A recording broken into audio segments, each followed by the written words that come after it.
ওয়ালাইকুম রহমতুল্লাহি ওয়া বারাকাতুহু। এ কেমন মায়ায় আমি পড়েছি দুনিয়ায়, এ কেমন মায়া,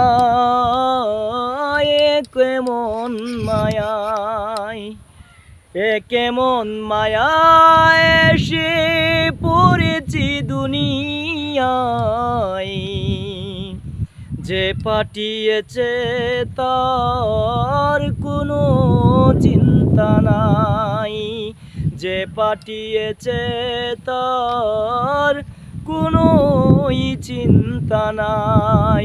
পড়েছি মায়ায় আমি, পড়েছি মায়ায়, অন্ধ মায়ায় আমি পড়েছি মায়ায়, গজবের মায়ায় আমি পড়েছি মায়ায়, মিথ্যা মায়ায় আমি পড়েছি মায়ায়। আসুন ভাই, আসুন ভাই, কাজ করি তাহার যে মালিক আমার।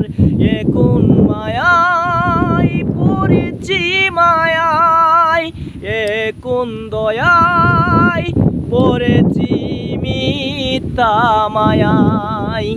মিথ্যা মায়ায় পড়েছি, মিথ্যা মায়ায় পড়েছি, মিথ্যা মায়ায়। এ কোন মায়া? হ্যাঁ, কোন মায়ায় পড়েছি? এসে আল্লাহ পাক রব্বুল আলামিন আপনাকে আমাকে পাঠাইছে ইমানি পরীক্ষা নেওয়ার জন্য, পরীক্ষা অর্জন করার জন্য পাঠাইছেন। আর পাঠানোর পরে এইরকম মায়ায় আইসা পইরা গেছি, যে মায়ায় পড়ছি ভাই, এই মায়ায় ধীরে ধীরে কব্বরের দিকে ঠেলে দিচ্ছে, কব্বরের দিকে নিয়ে যাচ্ছে। কিন্তু আমাদের ভিতরে শয়তানি লালনা, শয়তানি বুদ্ধি নিয়ে আমরা কব্বরের দিকে চলে যাব। নো নো নো, কখনো শয়তানকে আমরা অ্যাকসেপ্ট করতে পারি না। আমরা সব সময় আল্লাহ পাক রব্বুল আলামিনকে অ্যাকসেপ্ট করব। আমরা সব সময় রাসূলুল্লাহ সাল্লাল্লাহু আলাইহি সাল্লামের তরিকাকে অ্যাকসেপ্ট করব, সুন্নাহ মুবারককে অ্যাকসেপ্ট করব। প্রয়োজনে জীবন দিতে হলে কাফেরদের হাতে জীবন দিয়ে দেব, তবু ইমানি পথ থেকে একটি ফুটাও লড়ব না ইনশাআল্লাহ। আসুন আপনি আমি সকলেই আল্লাহ পাক রব্বুল আলামিনের কাজ করি। আলহামদুলিল্লাহ সুম্মা আলহামদুলিল্লাহ। আল্লাহ পাক আপনাকে আমাকে তৌফিক দান করুক, আমিন।